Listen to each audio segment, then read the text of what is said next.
이 시간 함께 예배하는 사랑하는 모든 성도님들, 또 여러분의 가정과 하시는 일 가운데 참 좋으신 성부, 성자, 성령 하나님께로 어떤 은혜와 평강이 함께 계시기를 바랍니다. 이제 7월 중순이라서 여러분 논가로 가보시면 벼가 제법 진한 녹색을 띠고 튼실하게 자라고 있습니다. 이맘때쯤 되면 이제 논길을 이렇게 가다 보면 논이 다 같은 논이 아니라 두 종류의 논이 있다는 사실을 보게 됩니다. 하나는 관리가 참 잘 되어서 잡초가 전혀 없는 그런 논이 있고, 자세히 보면 드문드문 잡초가 자라서 걱정스러워 보이는 그런 논도 있습니다. 여러분 그거를 보셨는지 잘 모르겠습니다만은, 그래서 제가 궁금해서 검색을 해봤어요. 그랬더니만은 벼보다 웃자란 그 잡초를 전문용어로 피라고 그렇게 부르고요.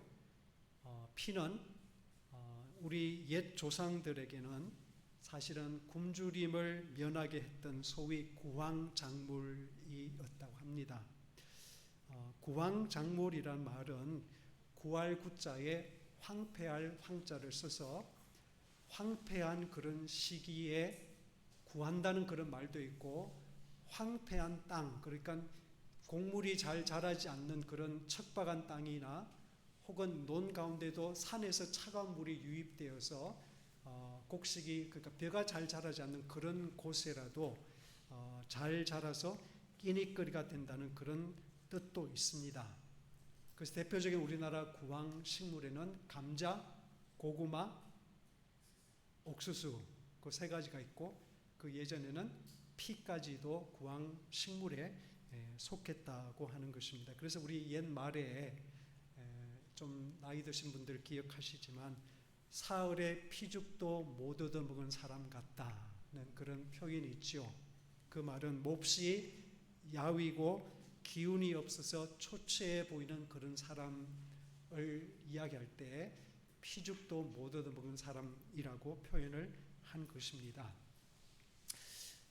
오늘 우리는 사복음서 복음서 본문에서 팔레스타인 농부들에게 골칫거리였던 가라지를 비유하는 예수님 말씀을 듣습니다.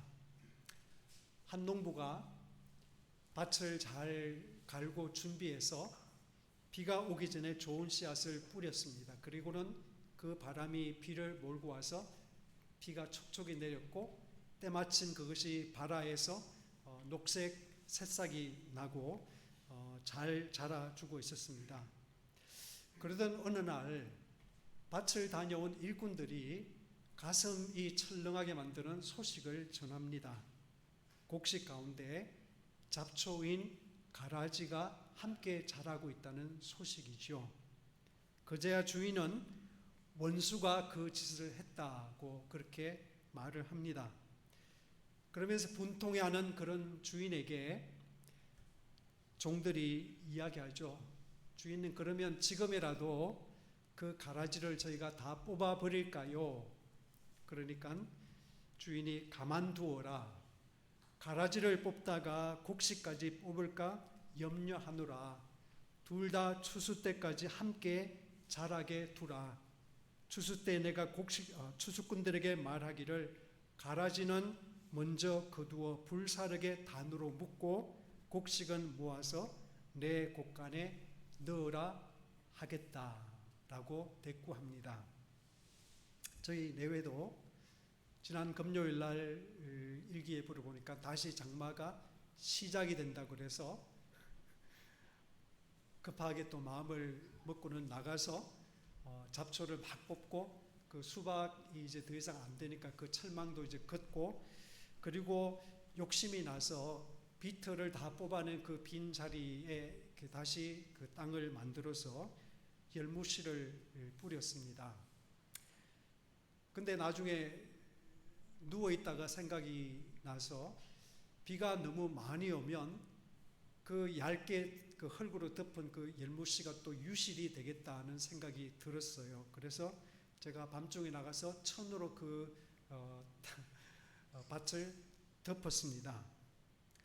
근데 여러분 한번 생각해 보세요. 장맛비가 그치고 그 천을 들쳤을 때 그곳에 열무와 더불어 잡초가 자라고 있었다면 제 입에서 원수가 거짓을 했구나 라고 말하지는 않을 겁니다. 그렇죠? 그거는 피해 망상증이겠죠. 근데 여러분, 예수님께서 이 이야기를 들려주시는 그 시대에는 로마는 남의 밭에 가라지를 비롯한 잡초 씨앗을 뿌리는 행위가 있었기 때문에 로마 정부는 그것을 범죄 행위로 규정을 하고 얼마 동안 처벌할 그런 규정까지 법으로 만들어 놓았습니다. 그 정도로 사람들 마음이 고약했다는 것입니다. 왜 남의 밭에 악한 가라지 씨앗을 뿌려가지고 농사를 망치게 할까요? 그만큼 원한이 있었던 그런 사람들이 있었다는 이야기인데요.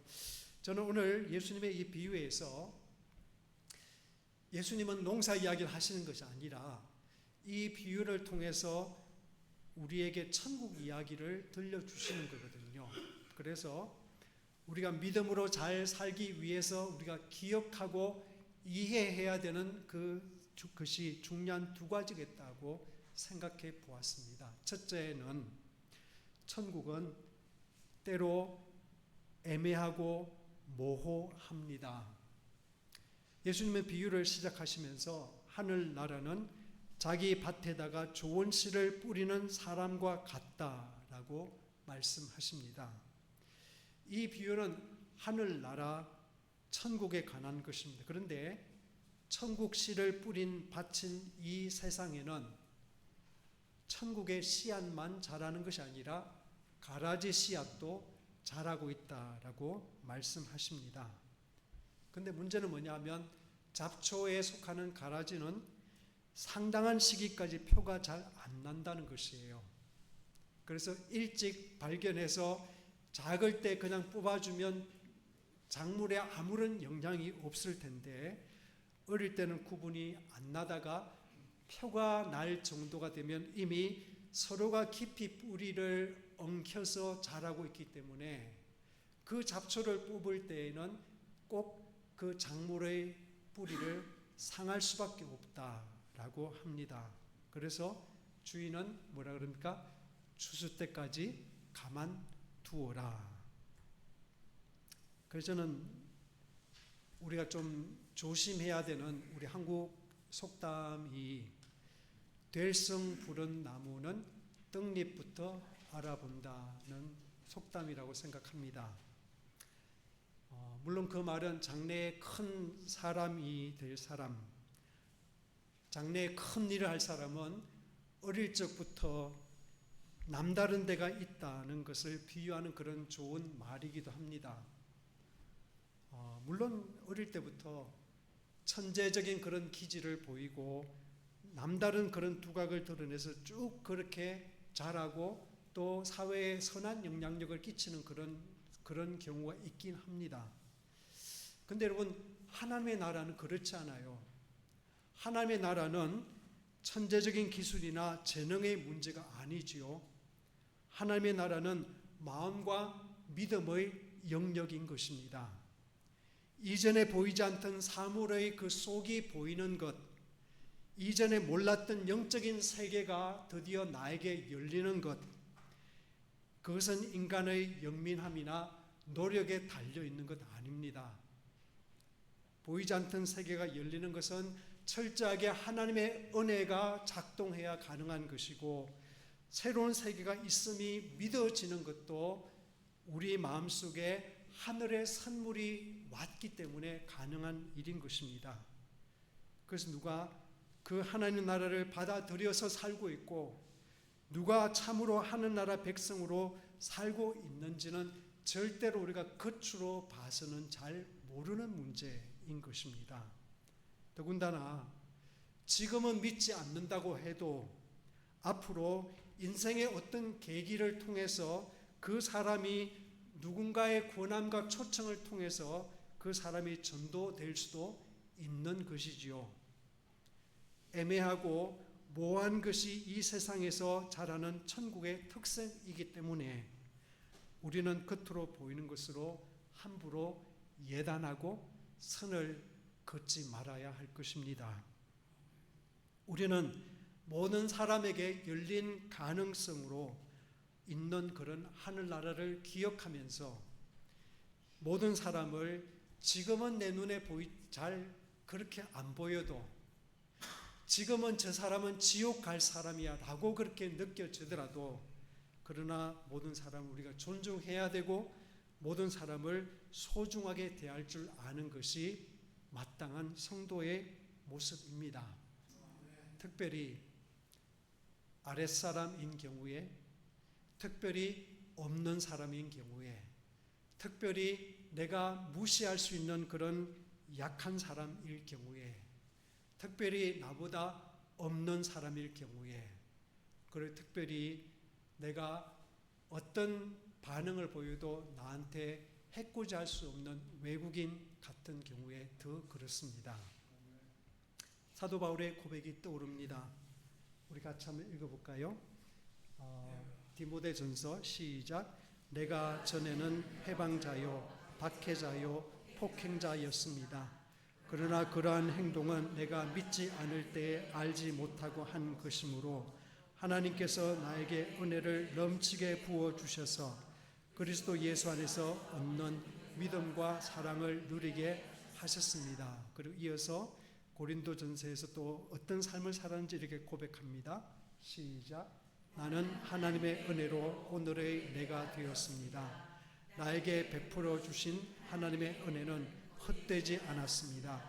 나는 사도들 가운데 어느 누구보다도 더 열심히 일하였습니다.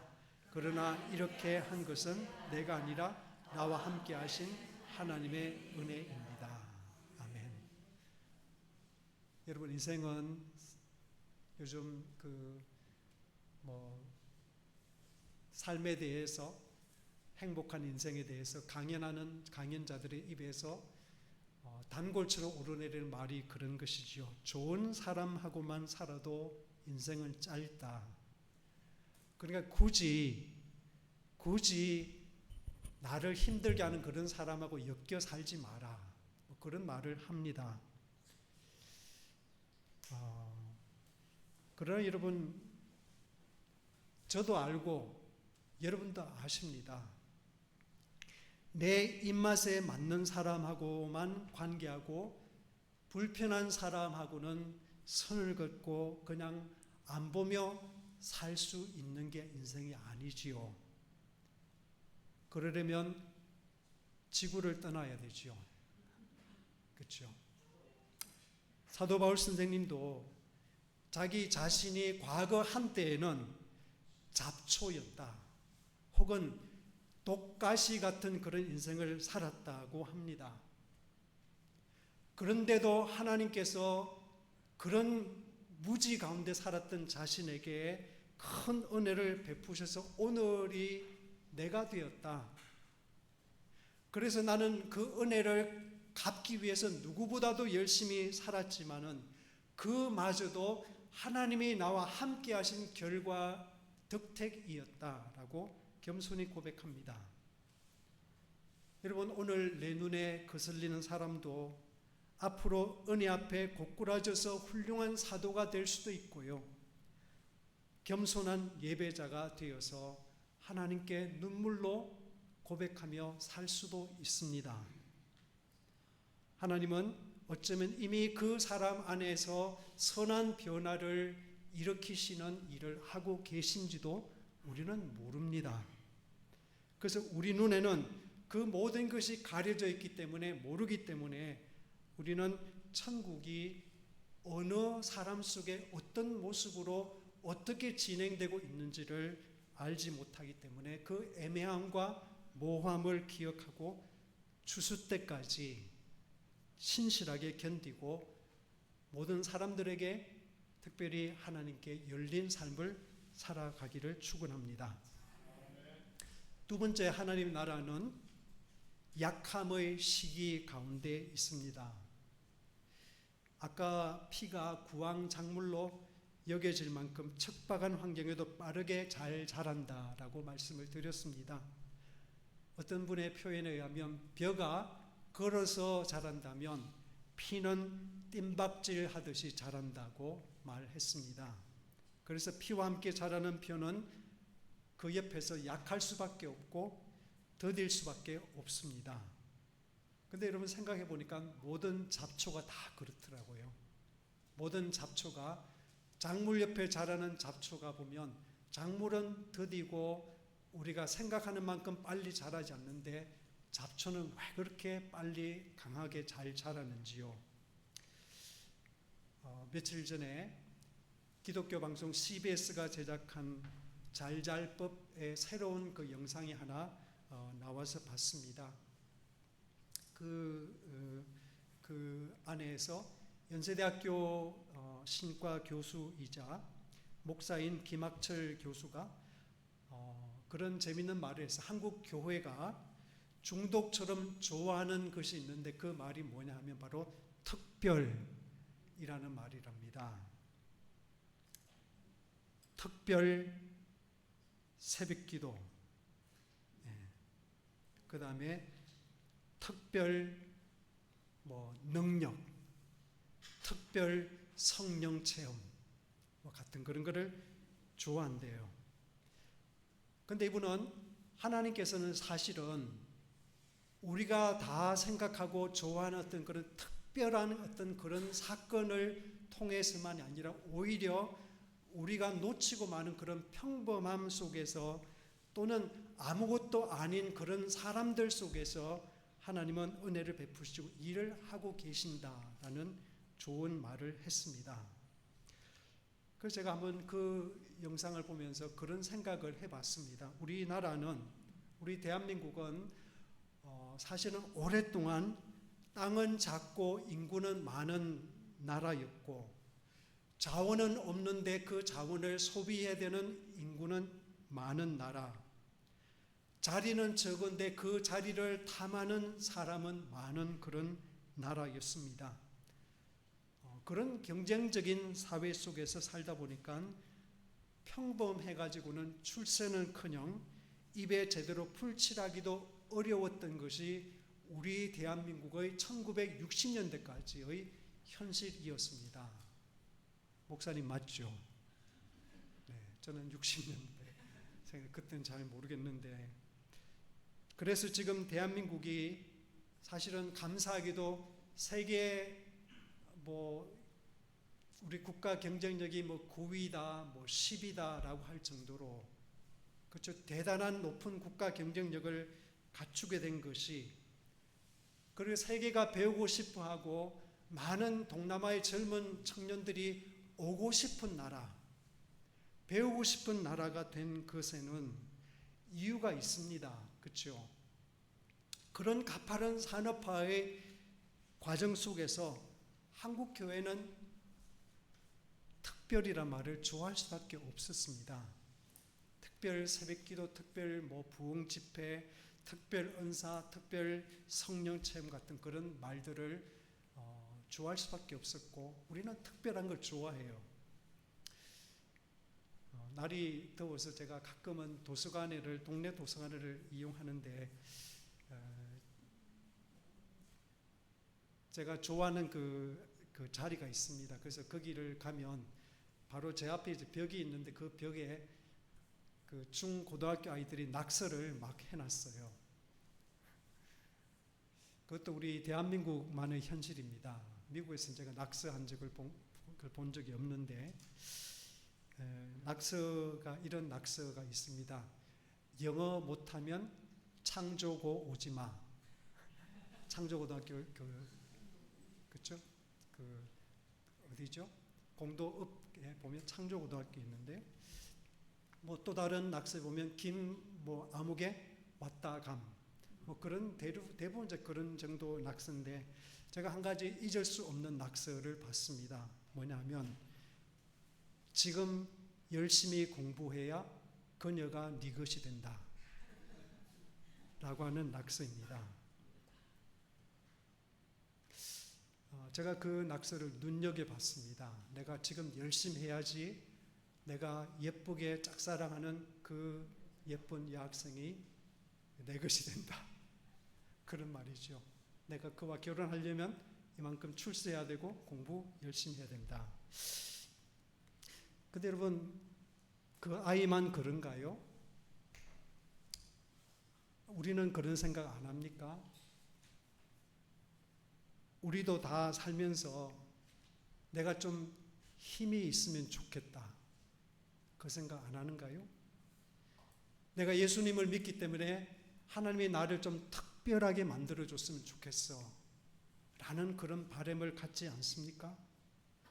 예수 믿지 않는 이웃보다도 내가 좀 특별히 잘 되고 내 자식이 좀 특별히 잘 풀릴 때에 그래야 좀 전도가 되고 왠지 나를 통해서 하나님이 영광을 받으실 것만 같은 그런 생각을 우리는 하지 않습니까? 가끔 뉴스에 보면 국회의원 자식이나 장관 자식이 무슨 일이 생기면 자기를 붙잡은 경찰한테 내가 누군지 알아. 뭐 그런 험악한 말을 했다고 그것이 방영되기도 하죠. 근데 실제로 우리도 우리 마음 저변에는 세상 앞에서 그런 멋진 명함 가진 그런 처지이길 바라며 살고 있습니다. 근데 여러분, 우리가 엄밀하게 교회 역사를 한번 들여다 보십시다. 교회가 그리고 교회 지도자가 힘이 있고 특별한 대우를 받던 그런 시절이 있긴 했습니다.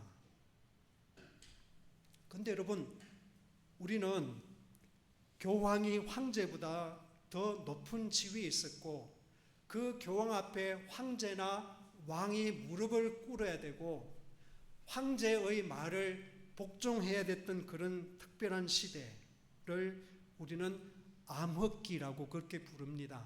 The Dark Age라고 그렇게 불러요. 그때 교회는 정말로 특별한 권력을 가지고 있었고 교회의 가르침은 절대적인 어떤 그런 권위를 가지고 있었습니다. 그래서 그 교회의 권위나 가르침에 조금이라도 반대하거나 조금이라도 이상한 그런 이야기를 하면 소위 말하는 마녀 사냥을 당했고 종교 재판에 넘겨져서 수많은 사람들이 고문을 받았고 처형당하기까지 했습니다. 그런데 교회 역사가들은 그런 시기의 신앙인들은 실제로 예수님의 정신과는 멀어져 있었다고 그렇게 판단하고 있어서 그래서 그 시대를 우리는 암흑기라고 부릅니다.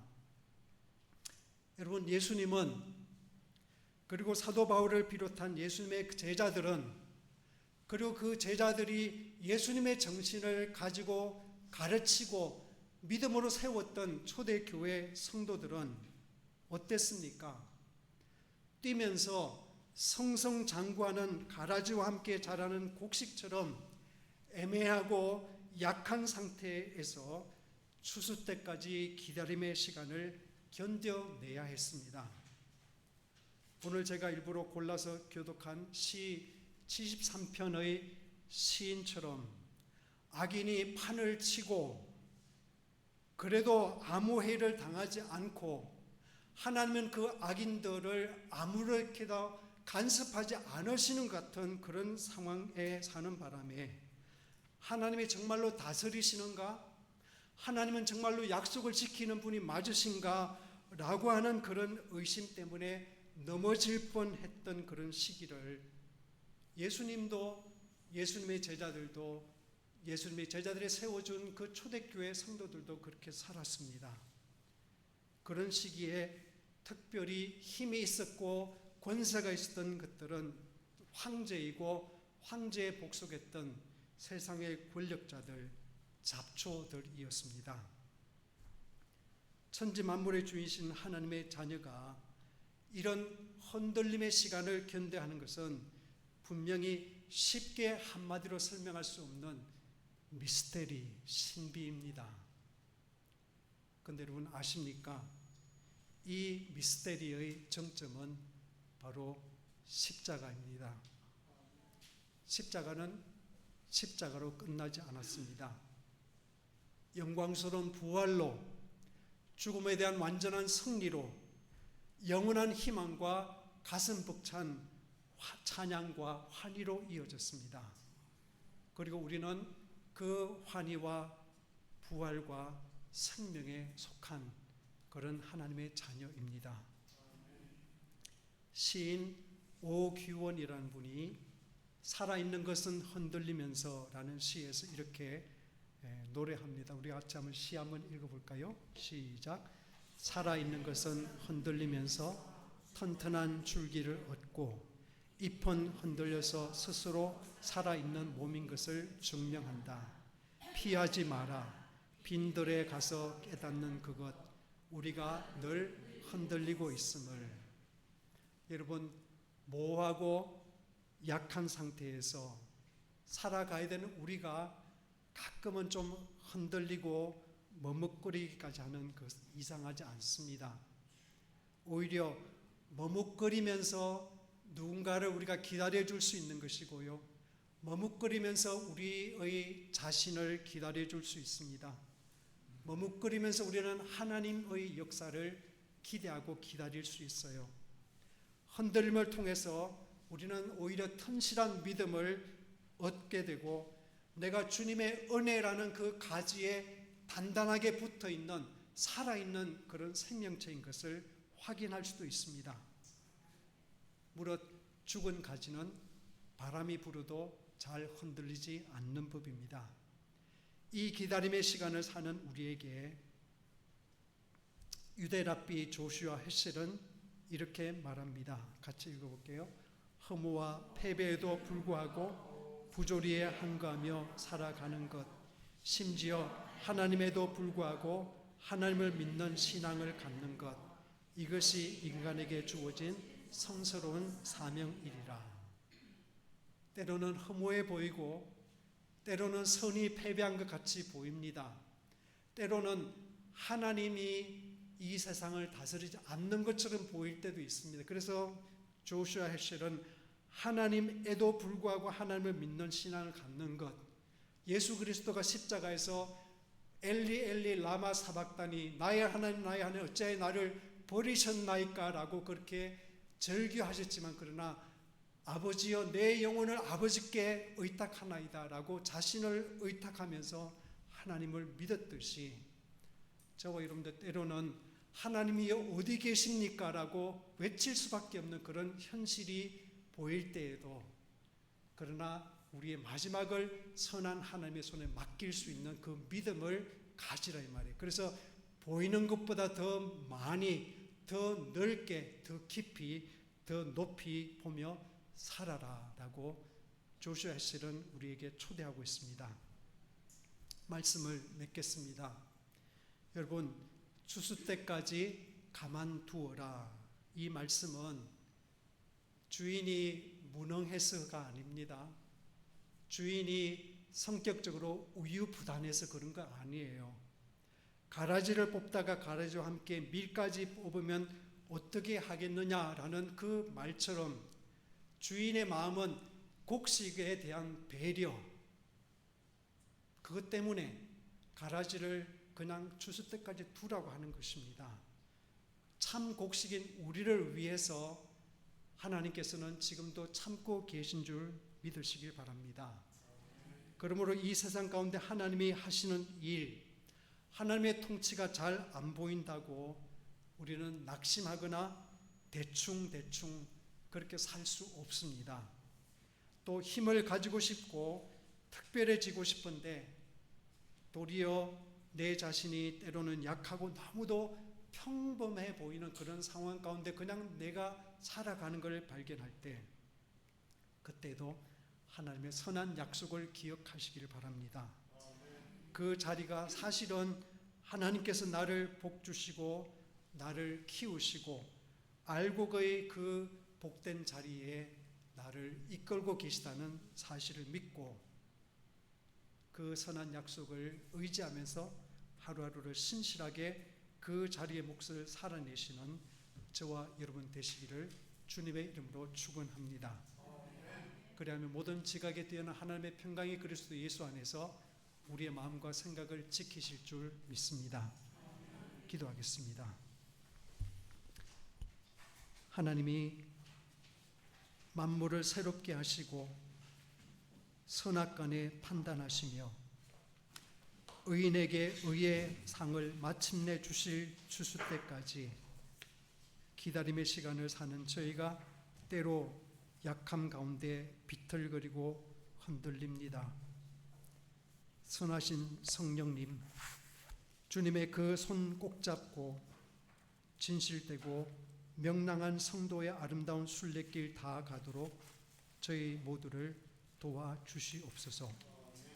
이 땅에 육신의 몸으로 오신 하늘의 순례자 예수 그리스도의 이름으로 기도드립니다.